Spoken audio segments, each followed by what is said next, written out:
tous et bienvenue dans ce nouvel épisode de la semaine de Valkan, votre newsletter audio qui vous partage des médias et des infos tech à découvrir pour passer une bonne semaine. Aujourd'hui, je vous parle de la semaine 25 qui va du 17 juin au 23 juin. Alors cette semaine, j'ai vu déjà le film sur Netflix Sous la Seine. Donc pour vous donner le contexte, c'est un film de requin, vraiment série B, qui se passe à Paris, sous la Seine, pendant le lancement d'une épreuve de triathlon et donc d'une course de natation dans la Seine pour préparer les Jeux Olympiques. Alors je sais pas si ça vous parle en ce moment, mais je trouve que ça a plutôt écho à l'actualité, en dehors des requins bien sûr. Mais du coup, pour un film de requin, c'est pas si pire. Pour un film français, c'est pas mal aussi. Après, ça reste vraiment un film catastrophe de requin, donc très série B. Mais j'ai quand même passé un bon moment. Voilà, c'était pas non plus complètement horrible. On n'était pas sur du Too Eat Shark ou du Sharknado 25. J'ai aussi vu la fin de la saison de Glouton et Dragon. Ah là là là là, cette fin de saison, cet animé est vraiment excellent. J'ai vraiment hâte à la suite parce que ça se termine d'une façon où on n'attend qu'une seule chose, c'est que ça reprenne, quoi. On se dit, voilà, là, il faut absolument aller plus loin, quoi. J'ai aussi regardé l'animé Spy Family.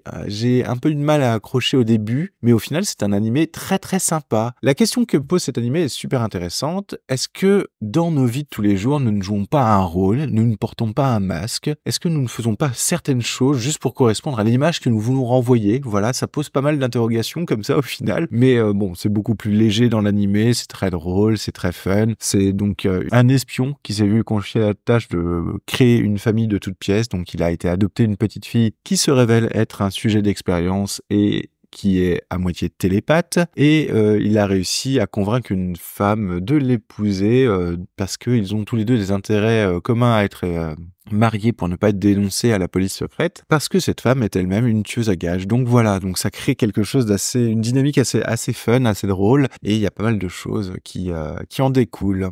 Cette semaine, j'ai lu un article qui s'appelle « À Montréal, un mini-golf en attendant du logement social ». C'est une façon plutôt marrante d'occuper l'espace et de faire la promotion d'un terrain pour les projets de logements sociaux, puisqu'en fait, la ville de Montréal a bloqué un terrain pour permettre à des promoteurs de monter des logements sociaux. Pour le moment, aucun promoteur ne s'est manifesté. Donc, plutôt que de laisser le terrain à l'abandon en friche, ils ont décidé de monter un mini-golf pour faire un petit coup de com', un petit coup de pub autour de ce terrain pour voir si des promoteurs seraient intéressés pour le reprendre pour monter des logements sociaux. J'ai aussi lu l'article System to Organize Your Life. Donc, c'est de Johnny Decimal. J'ai un peu remis le nez dans son système. Le système est toujours très intéressant. Je trouve que c'est une façon de ranger les choses qui est assez pertinente, mais j'ai un peu du mal à voir comment je pourrais l'appliquer pour moi. Dans la série des articles sur le même site, j'ai lu Ask Yourself Why I'm Saving This Thing. C'est une réflexion sur la capture, donc la capture d'informations et pourquoi capturer les informations dans son système de second cerveau. Et donc avec une question à se poser qui est importante. Pourquoi est-ce que je sauve cette information? Quel est mon but? Ça permet d'être plus concentré sur les objectifs que vous avez mis en place pour votre PKM et je trouve que c'est très intéressant de toujours se poser la question de pourquoi on va capturer cette information-là, pourquoi on va bookmarker le truc. Ça permet vraiment de déjà faire un premier filtre, un premier tri, parce que sinon on se retrouve effectivement à surligner tout un livre, à capturer tous les sites web qu'on rencontre. Voilà, ça permet déjà de se donner une petite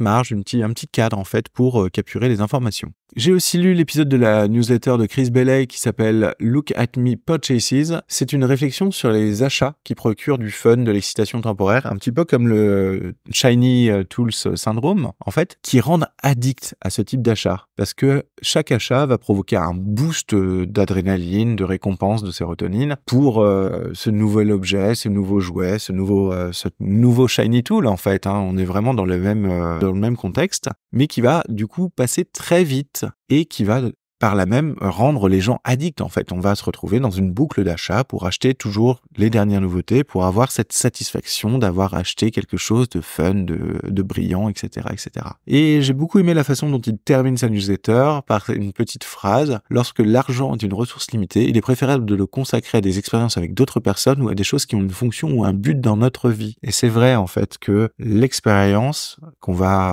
qu'on va dépenser pour vivre des expériences avec les gens va souvent être beaucoup plus enrichissante qu'un gadget qu'on va jeter au bout de 6 mois. J'ai lu un article qui s'appelle « Mon usage des IA », une réflexion sur l'usage des IA par un photographe, retoucheur photo, qui est l'auteur de ce billet de blog. Et donc, il évalue un petit peu ce dont il pourrait avoir besoin dans l'avenir, ce dont il se sert déjà. Au final, on voit que les cas d'usage sont quand même assez limités et assez éloignés de ce qu'on nous propose actuellement.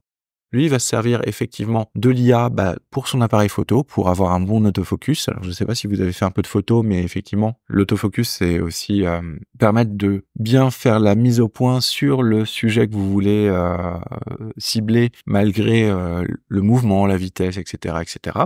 On va retrouver aussi des notions de stabilité d'objectifs ou d'appareils qui vont aller de pair avec l'autofocus. Donc là, une petite dose d'intelligence artificielle, effectivement, ça fait pas de mal, puisque quand l'appareil comprend quel est le but de la photo et où mettre l'autofocus pour choper le bon sujet, c'est vrai que ça simplifie la vie, et puis ça évite de faire des rafales de 15 photos et de n'en trouver qu'une seule de bonne, par exemple. Il va aussi s'en servir dans Antidote, donc un logiciel de correction qui propose des reformulations par IA générative de certaines phrases. Il dit lui-même qu'il l'utilise pas beaucoup, mais c'est un genre d'usage qu'il pense pouvoir avoir besoin par la suite. Peut-être que c'est un usage qui va augmenter dans sa pratique. Et en fait, sur sa retouche photo, il va aussi utiliser surtout l'outil de suppression pour enlever les éléments avec l'autocomplétion du background, etc., qu'on voit passer dans les Adobe Photoshop, Lightroom et autres. Mais en gros, les usages de l'IA dans ce cas, ça s'arrête là, et c'est vrai que on se rend compte que c'est des choses qui existaient presque déjà avant qu'on ait une hype autour de l'IA depuis 2 ans.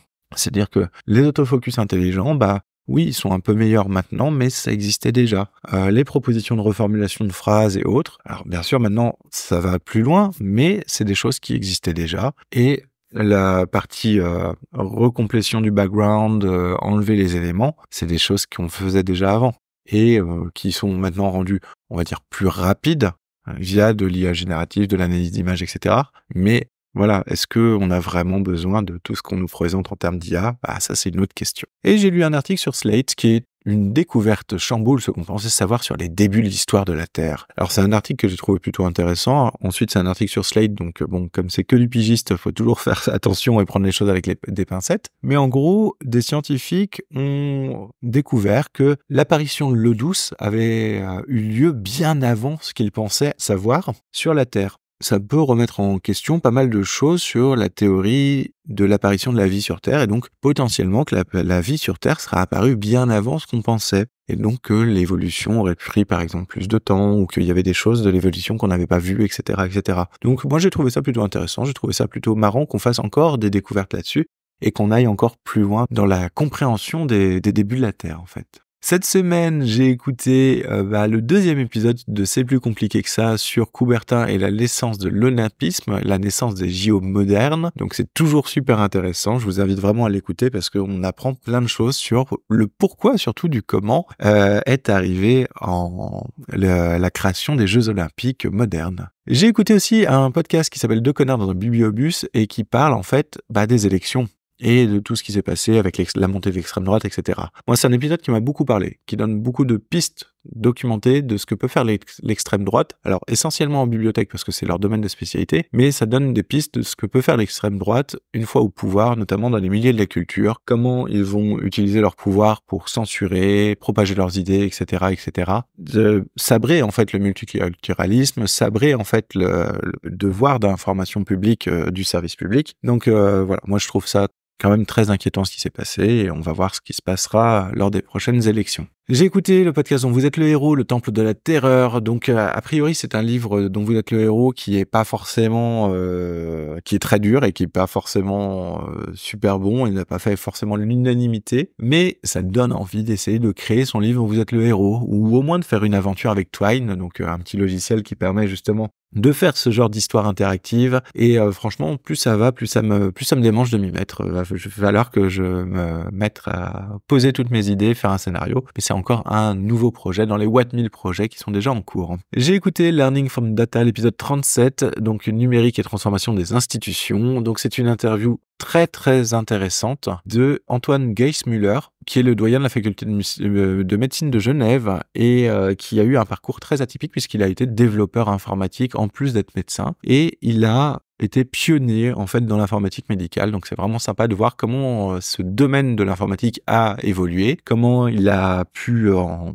30 ans, peut-être 40 ans, explosé. Et même si le journaliste a tendance à un peu trop lire ses notes, je trouve, j'ai quand même bien aimé l'écoute de l'épisode. J'ai trouvé ça vraiment enrichissant. On termine par les épisodes de Tech Café. J'ai eu l'occasion d'écouter Computex 2024, donc l'épisode sur le Computex, assez orienté matos et notamment sur les puces qui vont arriver, sur les ordinateurs, les serveurs, sans grosse surprise, ça va servir l'IA, mais pas que, on a quand même quelques villages gaulois qui résistent encore et toujours à l'envahisseur, donc c'est plutôt intéressant. J'ai aussi écouté l'épisode sur Stable Diffusion 3 qui peut faire n'importe quoi, toujours du podcast Tech Café. C'est un épisode orienté sur les modèles de génération d'images et ça fait le point sur la sortie de Stable Diffusion 3 et du flop que ça provoque, pour ne pas dire autre chose, parce que Stable Diffusion 3 est loin de faire l'unanimité. En fait, il aurait tendance même à faire l'unanimité contre lui, pour être totalement honnête. Et du coup, Tech Café, je ne sais pas si vous allez pouvoir l'avoir, mais j'ai écouté aussi l'épisode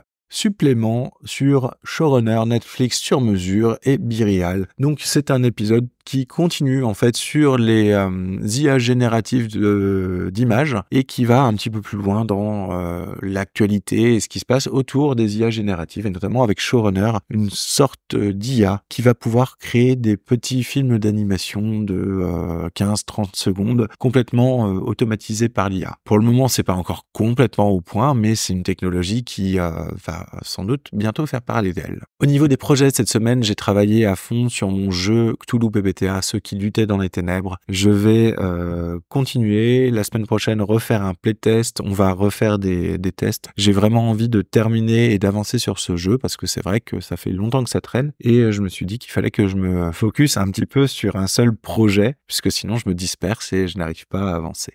J'ai aussi écrit un petit article qui s'appelle Revenir à l'essentiel que vous pouvez trouver sur mon blog. Donc n'hésitez pas à aller le lire. C'est un peu une réflexion sur la façon dont j'utilise Obsidian et pourquoi j'ai commencé à sabrer un petit peu dans les différents plugins et dans les différents cas d'utilisation de mon PKM pour essayer de revenir à quelque chose de plus simple. Cette semaine, sinon, j'ai pu aussi aller voir l'exposition Mexica. C'est une exposition qui est vraiment très très sympa à faire, qui se trouve au musée du Quai Branly. C'est autour en fait du peuple mexica, que les Espagnols ont appelé les Aztèques en fait. Et en fait, c'est vachement bien. On apprend beaucoup de trucs. C'est très interactif. Il y a plein de vidéos bien conçues, vraiment captivantes, qui durent pas trop longtemps. On voit beaucoup de choses. Franchement, j'ai beaucoup aimé. Ça donne plein d'idées. Alors pareil, ça donne plein d'idées encore de jeux de rôle. On va essayer de se calmer un petit peu là-dessus. Moi, je les ai notés dans un coin et puis je les ressortirai quand j'aurai fini mon projet. Voilà, c'est tout pour cette semaine. J'espère que vous allez trouver des choses qui vont vous plaire et que vous allez pouvoir regarder ou écouter. En attendant, je vous souhaite une excellente semaine et je vous dis à la semaine prochaine. Allez, salut!